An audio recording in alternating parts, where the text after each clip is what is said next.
Bike দেয়, এই যে একটা বাইক দেন, সব বাইক গুলাই কিন্তু বড় বড় বাইক। এই বাইকে 1 লিটার 2 লিটার তেল বললে কিছু হয়?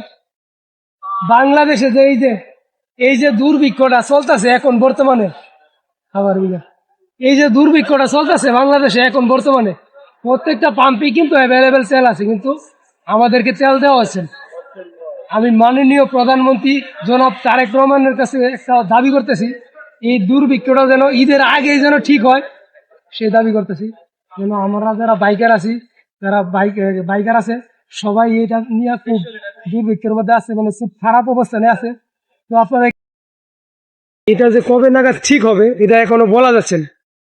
তো আমরা যারা বাইকার আছি, আমার এই ভিডিওটা পারলে একটু বেশি বেশি করে শেয়ার করে দিবেন, যাতে ঈদের আগে এই সমস্যাটার সমাধান হয়ে যায়।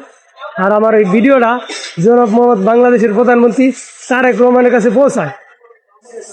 তো আজকের ভিডিও এখানেই শেষ করছি, আবারও দেখা হবে নতুন কোনো ভিডিওতে।